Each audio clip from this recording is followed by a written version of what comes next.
C'est la première fois sur la chaîne qu'on fait une vidéo seul. Vous le remarquez, notre blanc d'œuf n'est pas là. C'est également la première fois sur la chaîne qu'on fait une vidéo sur un seul jeu. Et enfin, c'est également la première fois qu'on fait une vidéo non pas enregistrée en direct sur Twitch, remise sur YouTube, mais c'est une vidéo enregistrée en off.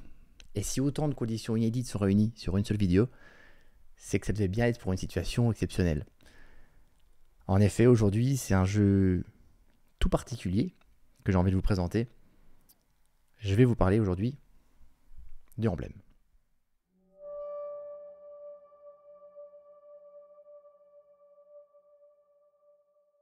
Emblem, c'est le premier jeu, peut-être le dernier, dont je suis l'auteur. Pour être tout à fait précis, c'est un jeu où je suis le co-auteur. C'est un jeu que nous avons créé à deux avec mon ami Romaric Gallonnier et qui est édité chez Savannah Games. Alors j'ai jamais fait ce type de vidéo, je suis pas forcément à l'aise, vous le remarquez peut-être, j'espère que ça ira mieux à la fin de la vidéo. Mais en tout cas, ça faisait longtemps que j'avais envie de faire ce format, de tester ce format, et effectivement la situation s'y prête particulièrement bien. Donc aujourd'hui, je vais faire cette vidéo un peu pour me faire plaisir aussi. J'ai un peu réfléchi, et initialement, j'avais envie de vous parler de la genèse du jeu en introduction, vous expliquer ensuite ce qu'est le jeu, vous le présenter, vous expliquer ses règles. Et puis je me suis rendu compte que il y a peut-être une grosse partie d'entre vous, peut-être les 2/3, 3/4 d'entre vous qui ne sont pas forcément intéressés par la jeunesse du jeu. Donc je me suis ravisé, j'ai changé d'avis.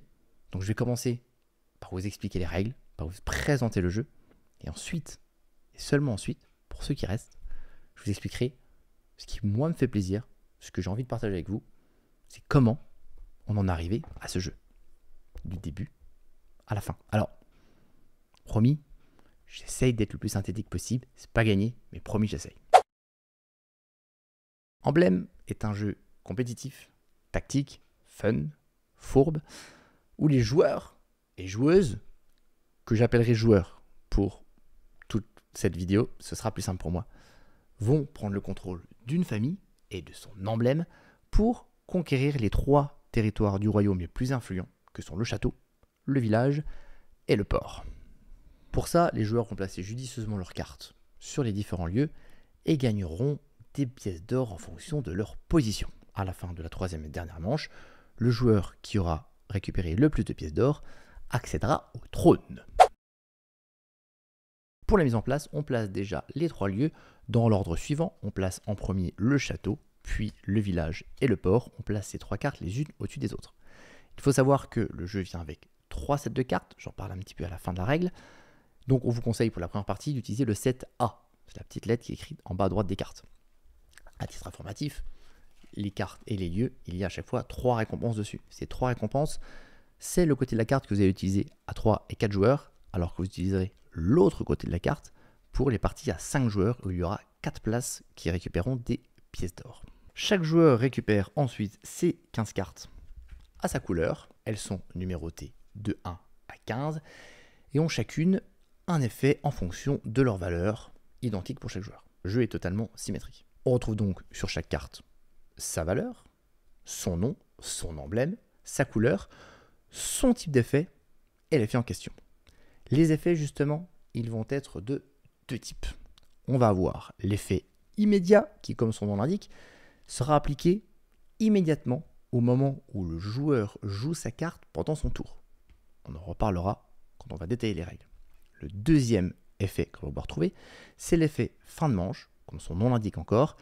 C'est un effet qui sera appliqué à la fin de chaque manche, tant que la carte est encore sur le terrain de jeu.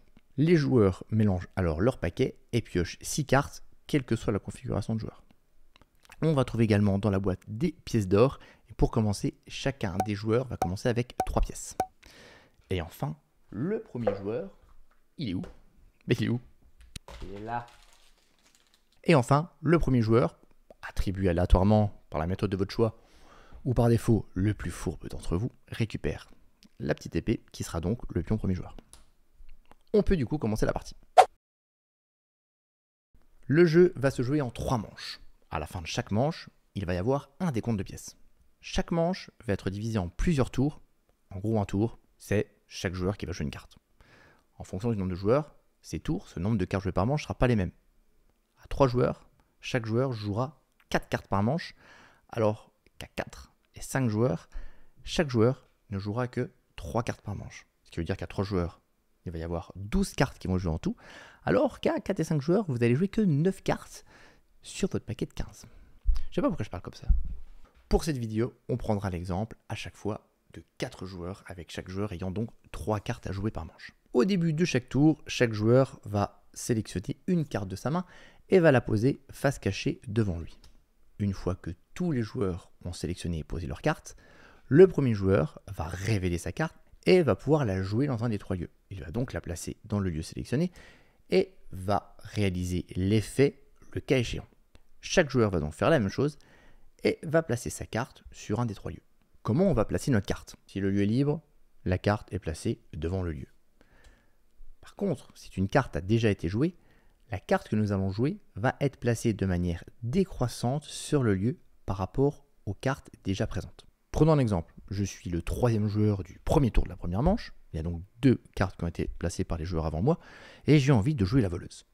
Si je joue la voleuse dans le château, je la placerai donc à gauche de l'espionne pour que l'ordre des valeurs soit bien décroissante.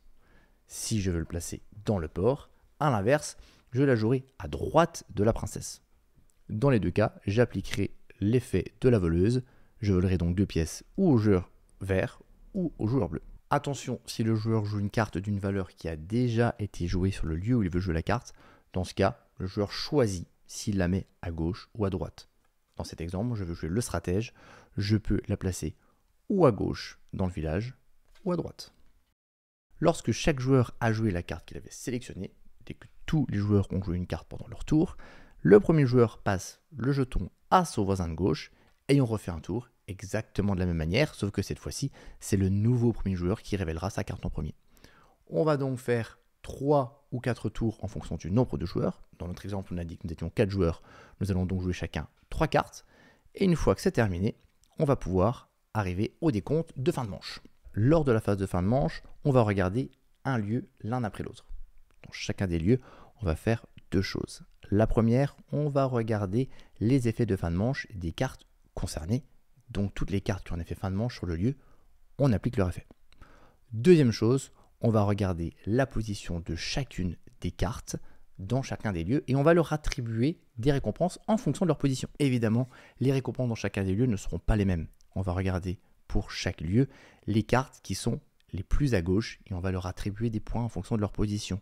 Exemple avec le château, on regarde la carte qui est la plus à gauche dans le lieu, celle qui est le plus proche du lieu, gagnera 4 points de victoire.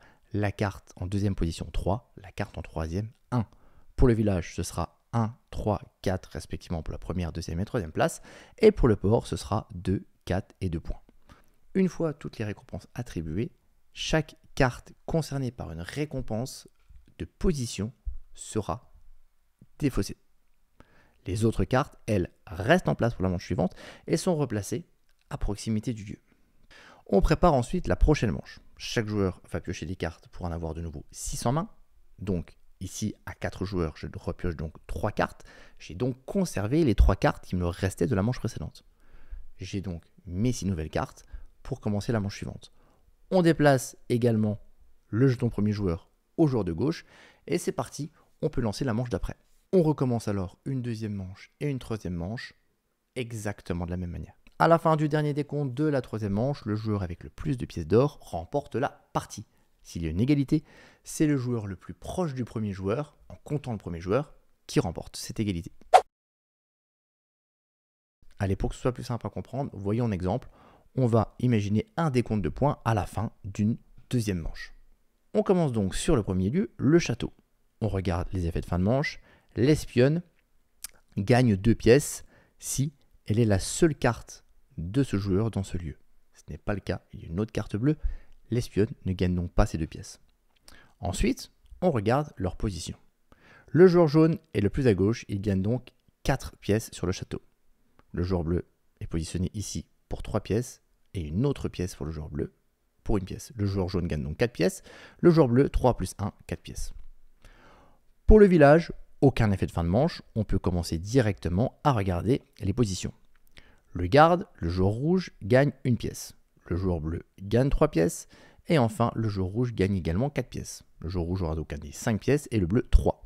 Pour le port, on regarde les effets de fin de manche. Le roi est défaussé si une voleuse est dans ce lieu, c'est pas le cas, tout va bien pour lui. Par contre, le traître inverse l'attribution des récompenses en commençant par la carte ayant la plus faible valeur de ce lieu. C'est-à-dire que plutôt que attribuer les récompenses de gauche à droite, nous allons les faire de droite à gauche. Dans ce cas, pour le port, le premier joueur est donc celui qui est à l'extrémité. La guerrière est donc la première joueuse à être récompensée de 2 pièces, suivie du traître qui gagne 4 pièces et l'alchimiste 2 pièces. Le joueur rouge gagne donc 4 pièces et le bleu gagne également 4 pièces. Toutes les cartes qui ont été concernées par ce scoring sont donc enlevées. On enlève donc ces 3 cartes-là au château, les 3 cartes-là au village et ces 3 cartes du côté droit sur le port parce qu'elles ont été inversées par le traître. On replace les cartes correctement et comme vous le voyez, le jaune n'a pas beaucoup scoré pendant cette manche. Mais il a déjà 2 cartes de placer pour la dernière manche. Pour finir la présentation du jeu, j'avais envie de vous parler de 3 dernières petites choses. La première, il est à noter que le jeu vient avec, comme on en a parlé en intro, de 3 sets de lieux. Le set qui a été montré en exemple est le premier set de base, mais il va y avoir des sets de cartes qui vont donner un petit peu de rejouabilité avec des attributions de score un petit peu plus filoutes. Attention, petit point important, imaginez que vous utilisez les lieux du deuxième set. Comme vous le remarquez, le port, la 3e place, score à 0. Le château, la 2e place, prend moins 2. C'est donc un petit peu plus violent, un petit peu plus méchant. Mais les personnes qui sont concernées par ces scorings en question verront leurs cartes défaussées malgré tout à la fin du tour, car même si elles ne remportent pas de pièces, voire en perdent, elles sont concernées par l'attribution des récompenses, elles sont donc défaussées. N'oubliez pas ça. Deuxième petite chose, les pièces d'or sont toujours visibles. Les joueurs peuvent toujours connaître le nombre de pièces d'or que vous avez devant vous. Enfin, ça, c'est la règle de base. On a écrit quelque chose sur le livret qui vous propose, si vous voulez, de jouer avec vos pièces face cachée. Vous pouvez les cacher avec ce que vous voulez. Quand on joue comme ça, on les cache derrière une carte. Ça marche très bien. Alors, quelle est la meilleure version? C'est à vous de voir. Personnellement, j'ai une légère préférence pour la version où on cache les pièces. Ça permet d'être encore plus filou. Ça permet de mentir et de ne pas révéler la véritable quantité de pièces d'or que vous avez derrière vous. Et ça donne un côté encore plus fourbe. Alors, c'est pas pour tout le monde. Certaines personnes préféreront face visible. Certaines personnes préféreront face cachée. Dans tous les cas, faites comme vous voulez, tant que c'est la version qui vous amuse le plus. Le dernier point va me permettre une petite transition avec la suite. Je suis auteur du jeu, mais je suis aussi critique de jeu. On est sur la chaîne .meeple. Je devrais donner mon avis sur le jeu. Vous vous en doutez, j'adore ce jeu, c'est le jeu auquel j'ai le plus joué cette année.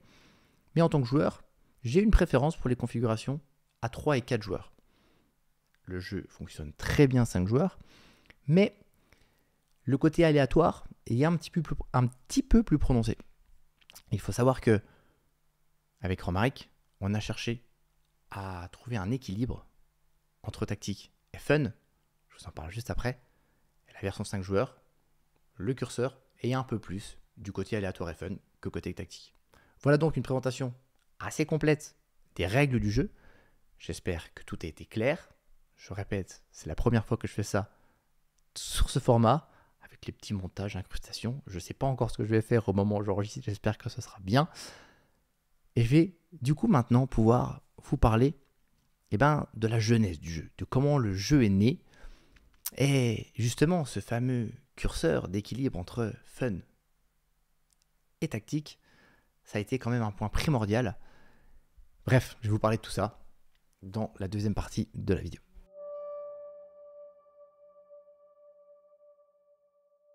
Alors ouais, cette section n'est peut-être pas obligatoire, voire même intéressante. J'avoue, j'assume. Cette partie où je vais parler de la jeunesse du jeu, je le fais pour me faire plaisir. Parce que j'avais très envie d'échanger avec vous, en tout cas ceux que ça intéresse, comment on en est venu à créer ce jeu-là. D'où ça a commencé et pourquoi. Tout a commencé en 1985, à la maternité d'Épinal, quand je viens au monde. Le vrai départ de tout ça, ça a été notre rencontre avec Romaric. Flip 2023, nous sommes, avec Blandine, conviés à faire partie du jury de la Game Jam, ce concours de prototypes. Nous sommes évidemment très honorés. Nous y allons, mais c'est la première fois qu'on fait ça. On n'est pas forcément très à l'aise, on ne sait pas forcément ce qu'on doit faire. Et là, il y a un petit gars, enfin, un grand gars, qui repère que on n'est pas forcément à notre aise. Ce grand gars, c'est Romaric Gallonier, il est coach et jury de la Game Jam, et il nous chope et il nous dit « Allez, restez avec moi toute la journée, je vais vous montrer comment ça se passe, vous allez voir, c'est cool, on va bien s'amuser. » Et il s'avère que ouais, on a passé toute la journée avec lui, on est resté à table avec Blandine et Romaric et d'autres jurés aussi, et on a pu sympathiser, vraiment. On a passé une super journée, au-delà du test de proto, on a beaucoup rigolé, et on a passé une soirée ensemble ensuite, une autre soirée. Et il y a un vrai lien d'amitié qui s'est créé, et ça, petite parenthèse, ça fait partie des choses, il n'y a qu'au Flip qu'on voit ça dans les festivals de jeux. Il va nous proposer un mois plus tard de faire la colocation avec lui pour ce qui était la première édition du sommet des jeux à Valmenier. Et c'est là qu'on va jouer vraiment ensemble. Qu'on va découvrir des jeux, qu'on va tester des jeux, mais qu'on va aussi tester ses prototypes. Les prototypes en cours d'édition, les prototypes qui ne sont pas encore édités. Et tous les deux, on va énormément discuter, échanger, débattre sur ce qu'est le jeu, sur ce que doit être le jeu. On échange énormément sur comment faire évoluer, progresser, améliorer ces prototypes. Mais c'est 1 heure, 2 heures, 3 heures pour chaque prototype qu'il nous propose. Et c'est là qu'il voit mon appétence pour le game design. C'est là qu'il voit que je suis passionné par ça et que, ouais, j'ai ça en moi et ça me fait vraiment plaisir d'échanger. C'est pas un calvaire d'échanger sur un jeu et de comment l'améliorer. Et du coup, il va me proposer. Il va me proposer d'être son co-auteur si l'opportunité se présente un peu plus tard. Si une opportunité se présente, eh ben, pourquoi pas faire un jeu ensemble. Et c'est là que c'est né.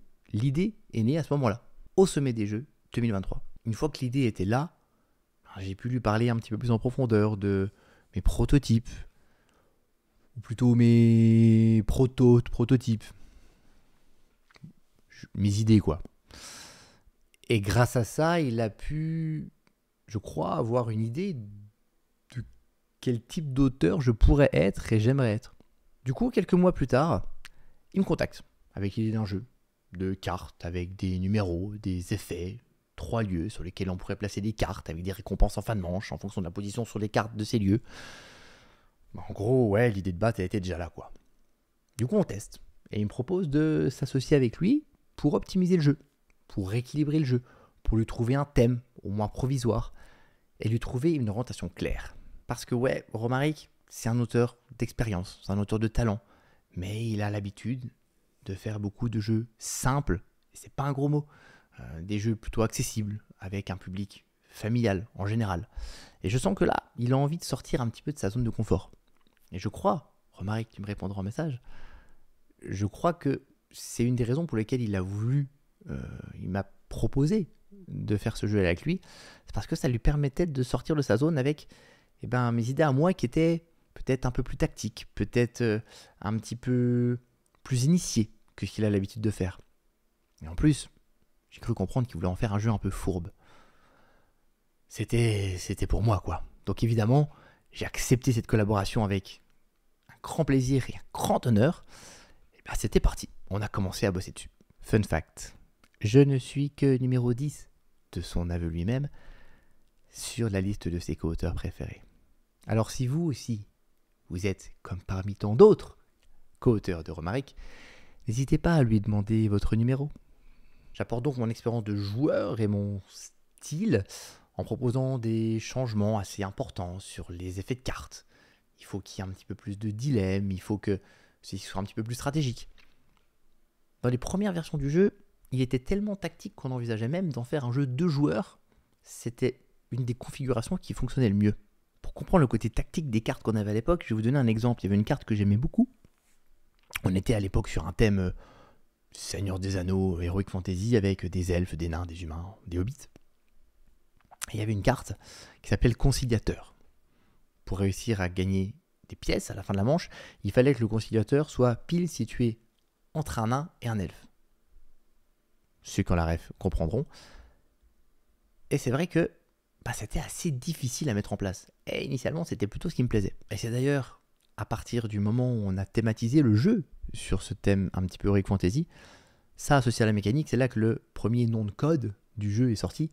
Son premier nom, c'était les 3 royaumes. J'en profite pour faire une petite aparté sur l'illustration. Évidemment, quand Romaric est arrivé, il n'y avait pas de thème, il n'y avait rien, les cartes étaient brutes, moches comme tout, avec un numéro et des effets, ça suffisait largement pour comprendre le jeu. Et effectivement, c'est moi qui ai proposé le thème d'Heroic Fantasy, histoire d'avoir quand même des cartes visuellement un petit peu plus avenantes pour le faire tester en proto à des amis, à des gens en festival. Et étant donné notre compétence en dessin, je vais vous montrer. Hop. Imaginons que je fais un bonhomme, j'exagère pas. Je suis incapable de faire mieux que ça. Et je crois que Romaric non plus. Du coup, oui, on le dit avant de se faire taper sur les doigts, nous avons utilisé l'IA pour notre prototype uniquement, initialement, on le savait, c'était uniquement pour le proto et ça permettait d'avoir un visuel un peu plus avenant. Il y a eu plein de thèmes, on a testé plein de types d'illustrations différentes. Au début, c'était plutôt un thème assez sérieux, dark.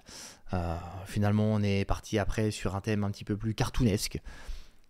Bref, on a testé des choses et sans compétences d'illustrateur, après des heures et des heures d'équilibrage, de tests, on s'est rendu compte qu'on avait un petit problème. Notre idée de base, c'était de trouver un jeu avec un équilibre le plus parfait possible entre tactique et fun, fourbe, un petit peu, où il pouvait se passer un petit peu n'importe quoi. Or, à force de faire des cartes du genre, on s'est rendu compte que le jeu penchait un peu trop d'un côté. Il penchait un petit peu trop du côté tactique. Malgré tout, les retours des tests de jeu qu'on faisait déjà étaient plutôt bons. Mais il fallait qu'on change quelque chose. Et là, Romaric est arrivé un soir, un soir dont je me souviens très bien, on testait le jeu avec des amis, et il a proposé cette idée toute simple de sélectionner la carte face cachée avant de la jouer. Parce que oui, dans les premières versions, c'était pas du tout le cas. On jouait une carte, au fur et à mesure, un joueur avait joué avant nous une carte sur le lieu, toi tu jouais, tu t'adaptais. Moins fun, plus tactique. Du moment qu'on a mis cette idée de carte face cachée, tout a changé. Alors, on a retravaillé l'équilibrage. De nouveau, des heures et des heures et des tests, en rechangeant les valeurs, en changeant les effets, avec des effets vachement plus fourbes. On doit en être à la version 46, tellement on a dû travailler sur ces changements. Et jamais j'aurais pensé qu'un petit jeu comme Emblème, aussi simple qu'Emblème, demandait autant de travail et d'investissement pour trouver le bon équilibre. Parce que oui, il suffit juste de changer une carte, se dire cette valeur-là, elle a un poil trop fort, il faudrait peut-être la baisser. Ou celle-là, il faudrait peut-être l'augmenter. Mais si on change la valeur d'une carte, il y a une autre carte du coup qui s'inverse et qui change cette valeur-là. Et tout le jeu passe de quasiment équilibré à plus équilibré du tout. Pour un petit changement. C'est un travail de titan, mais c'est passionnant. Mais c'est comme ça que sont arrivées des idées de cartes comme l'idée de la courtisane. Oui, qui amène une forme de chaos dans le jeu. Mais ça amenait un côté vachement plus fun, vachement plus accessible, où les gens râlent encore plus. Et là, on était satisfait. Et à ce moment-là, quand on a refait les tests, une fois l'équilibre à peu près trouvé, les retours des joueurs sont passés de « c'est bien » à « c'est vraiment très bien ». On avait trouvé le truc, on avait trouvé la formule, le curseur était bon, il correspond à ce qu'on cherchait depuis le début, donc on commence à le présenter, à le proposer aux éditeurs. Problème, les éditeurs avaient plutôt tendance à vouloir le changer. Ceux qui étaient intéressés par le jeu avaient justement envie de changer un petit peu ce curseur-là. Certains aimaient l'idée, mais voulaient le rendre plus tactique, en enlevant ce côté un petit peu fun, chaos qu'il y avait dans le jeu. Mais on n'a pas voulu, les idées qui étaient proposées ne nous convenaient pas du tout. On a eu d'autres éditeurs qui étaient intéressés aussi, mais qui à l'inverse voulaient le rendre plus fun, plus simple. Trop tactique, il fallait plutôt l'épurer. Fun fact numéro 2, Savannah, notre éditeur, a fait partie de ceux-ci. Mais Savannah, justement, qui ont été dans les premiers à se positionner vraiment dessus, ont tellement aimé le jeu qu'ils ont finalement accepté nos conditions. ils ont compris ce qu'on voulait, ils ont compris ce qu'on cherchait, et ils se sont dit pourquoi pas. Le jeu est trop bien, ok, on vous fait confiance et on y va. Et finalement, un peu comme Romaric, eux aussi, ils ont décidé de partir à l'aventure en sortant de leur zone de confort. Zhang Xia, cofondateur de Savannah, nous propose alors un contrat après Vichy 2024 en nous proposant un défi qu'il se fait finalement plus à lui-même qu'à nous, c'est de sortir le jeu pile un an après la signature du contrat, donc c'est-à-dire après Vichy 2025. C'était osé, parce que sortir un jeu en un an, beaucoup le savent, c'est très compliqué, mais le fait que le jeu était quand même très très avancé, voire abouti en termes de game design, le défi pouvait être relevé, on y va, on tente, en un an, de sortir Emblème. Enfin, les 3 royaumes. Tout le travail éditorial qui suit, évidemment, nous concerne un petit peu moins. On lâche un petit peu notre bébé, c'est ce que les auteurs font, mais Zhang Xia souhaite vraiment qu'on reste investi dans la création, et on reste en contact très régulièrement avec lui, il échange très souvent, il nous demande nos avis. Je ne sais pas comment ça se passe avec d'autres éditeurs, j'en sais rien. Mais de cette expérience-là, franchement, c'était très agréable. C'est mon premier bébé, c'est la première fois que je fais ça. J'ai envie que ça me corresponde, ça nous corresponde. Et je vais être sûr que ça va là où on avait envie que ça aille. Et là-dessus, c'était vraiment très agréable. Savannah nous a vraiment demandé de les accompagner dans quasiment toutes les décisions qu'ils ont prises. Et on a eu des échanges très réguliers. Et vraiment, vraiment, ça, c'était franchement chouette. On a donc participé tous ensemble à 2 sujets majeurs. Le premier, le thème et les illustrations. Notre thème, type Heroic Fantasy, c'était un thème par défaut. Nous, on était ouverts au changement, il n'y avait pas de problème. Le nom, les 3 royaumes, c'était pareil, c'était un nom de code. Et il s'avère qu'on ne pouvait pas le garder pour diverses raisons. Et il y avait notamment une des raisons, c'était que BlackRock, le distributeur de Savannah, donc notre distributeur, venait de sortir un jeu édité par Greux Game qui s'appelait Les 5 royaumes. Donc forcément, sortir les 3 royaumes un an après, c'était un petit peu bizarre. Bref, il fallait changer tout ça. Il a donc fallu travailler sur le thème, sur le titre, sur les illustrations. Ça concernait surtout l'éditeur. On les a donc proposé une première visio où on a pu rencontrer l'équipe et discuter avec l'équipe. Et j'avoue qu'avant cette visio, on n'était pas très à l'aise. On avait un petit peu peur parce que Zhang Xia nous avait dit l'illustration va être faite en interne. C'est une illustratrice qui fait partie de l'équipe qui va s'occuper des illustrations. Moi, initialement, je me suis dit ouais, c'est un choix éditorial, c'est potentiellement un choix pour faire des économies. Et franchement, j'avais un peu peur de ce que ça allait donner. Franchement, soyons sincères, j'avais peur. Bref, la vidéo commence et le premier thème choisi par Savannah qui nous propose, c'est les chats. Alors, soyons sincères, on n'était pas super convaincus. Surtout que le thème était associé au thème des rues, des chats dans une rue, dans une ville. Là, je me dis, mais ça fait quand même vachement penser à un jeu qui sortait à l'époque l'année dernière. Il y avait 2 jeux qui étaient sortis chez Matago, Kyoto no Neko et Gangs of Kyoto, qui étaient vraiment dans ce thème-là. Je me suis dit, bon, déjà que le thème de chat m'emballait pas des masses, ça ressemble quand même vachement à ce qui existe déjà. Donc, on n'était pas trop pour. Et ils ont vite compris, ils ont vite adhéré avec mes arguments, et ils n'ont pas insisté. Mais ça m'a permis de voir en tout cas les premiers croquis de ce que faisait Janice, l'illustratrice.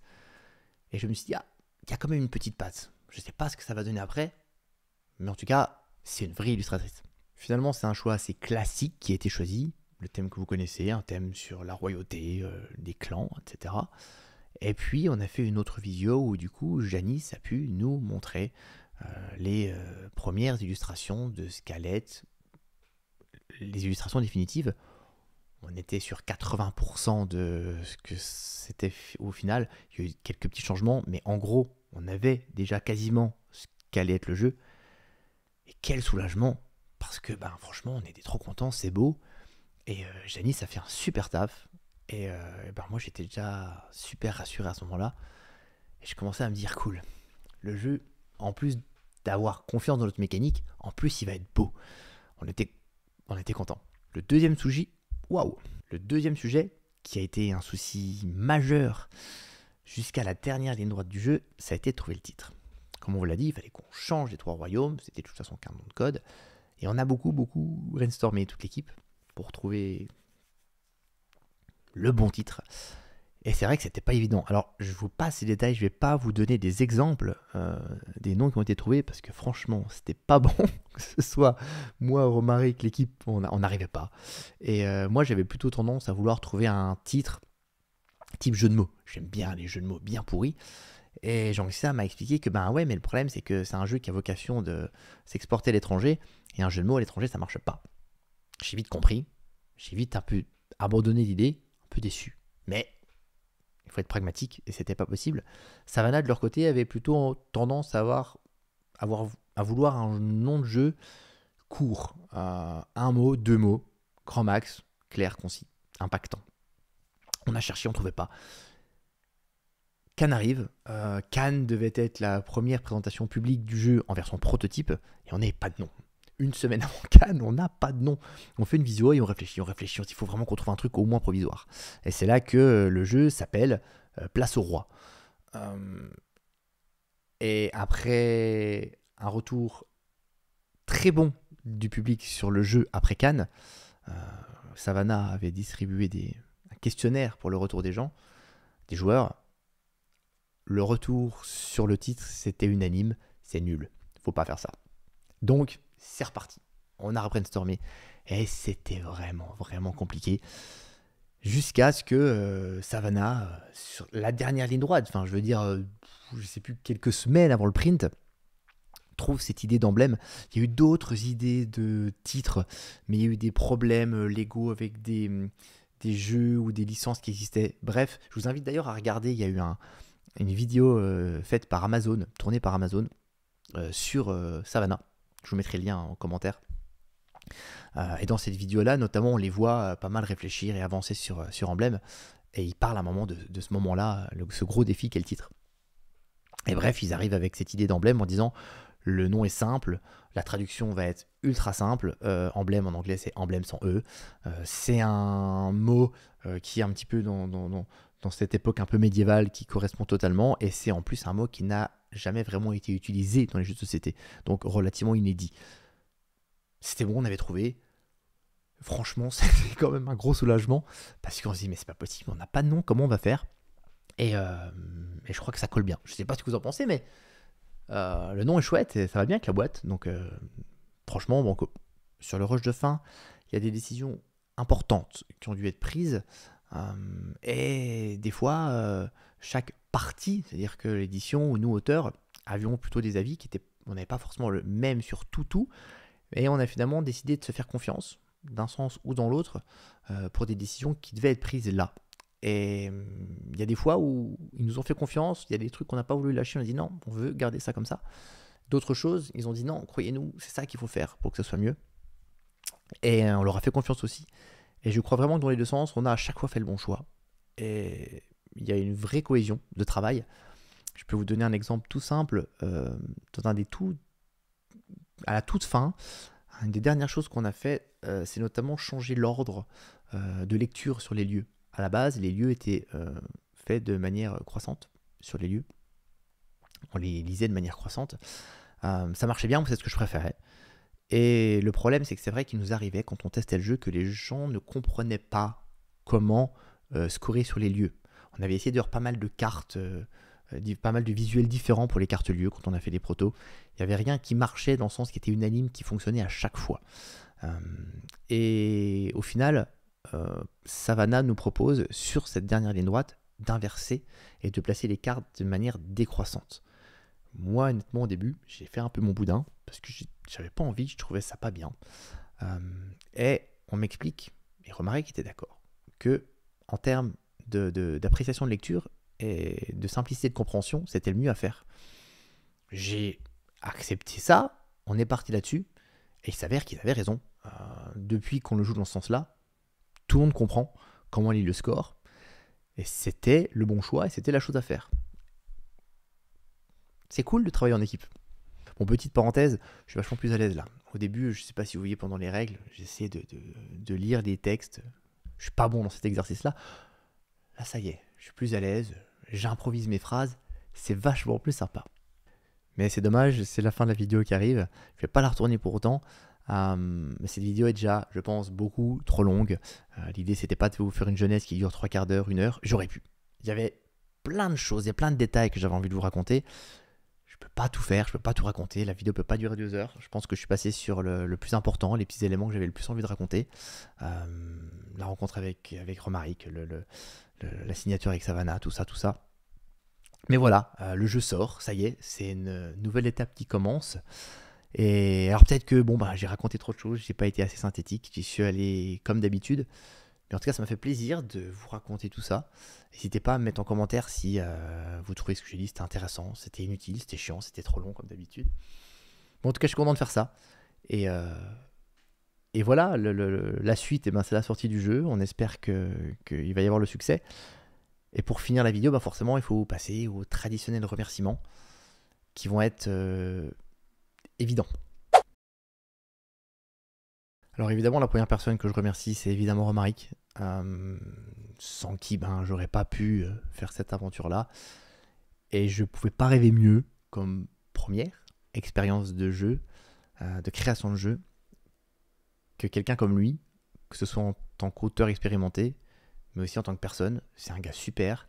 Et si vous pensez que oui, c'est du pipeau parce qu'il fait seulement tes vidéos, ceux qui le connaissent savent. Donc c'était vraiment super. Et donc un grand merci à Romaric de m'avoir fait confiance sur ce jeu-là. Évidemment, un merci tout particulier à Savannah. Merci d'avoir cru en notre jeu. Et merci surtout de s'être autant investi pendant 1 an pour que le jeu sorte à temps. Et le jeu sorte... on aurait pu dire ok, il faut qu'il sorte dans 1 an, mais on le bâcle. Ça n'a pas été le cas. Ils ont vraiment bossé fort dessus. Que ce soit Janxia ou Janice tout particulièrement, même si l'équipe c'est pas que ça. Bravo et merci à eux deux. Et je sais qu'ils vont le porter fort en animation, ils sont partout. Je sais qu'ils vont le pousser, je sais qu'ils vont le porter et c'est cool. C'est toutes ces raisons-là pour lesquelles on est super content d'avoir bossé avec eux. Un grand merci aussi un peu spécial pour notre Blandoche, ma Blandoche. Elle n'est pas là aujourd'hui, non, c'est de ce côté-là normalement.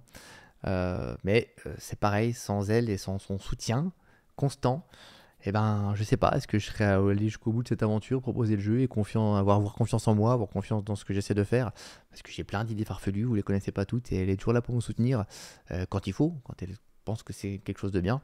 Et merci Blandoche. Allez, je le dis une fois, merci Blandine pour ton soutien pendant toute cette aventure. Un grand merci aussi à tous les joueurs qui ont testé le jeu, que ce soit des amis, ou que ce soit des inconnus, des joueurs dans des festivals divers et variés. Tous ces gens, parce que je ne sais pas combien de parties on a dû faire tester le jeu 150 fois, je pense facile. Et sans les joueurs qui testent nos jeux, je ne peux pas sortir. Il faut des testeurs. Donc merci à eux, merci à vous tous d'avoir participé à ça, sans qui on n'aurait pas réussi.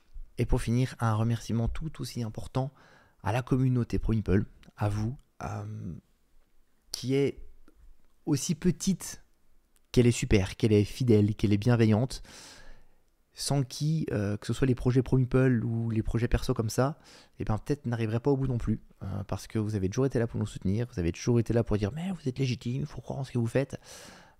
Ça c'est pour le côté ProMeeple, mais pour le côté au niveau de ce jeu, c'est pareil, je l'ai fait jouer à beaucoup d'entre vous.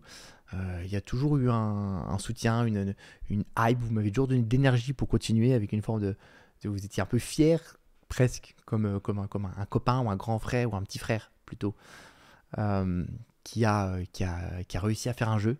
Et donc merci pour votre soutien pendant toutes ces années pour ProMeeple et pour ce projet-là. Donc un gros merci, un gros bisou à vous tous. Et c'est sincère. Donc voilà, c'est la fin, je sais pas comment finir. Oui, je suis plus à l'aise qu'au début, mais je sais quand même pas comment on fait une fin d'une vidéo.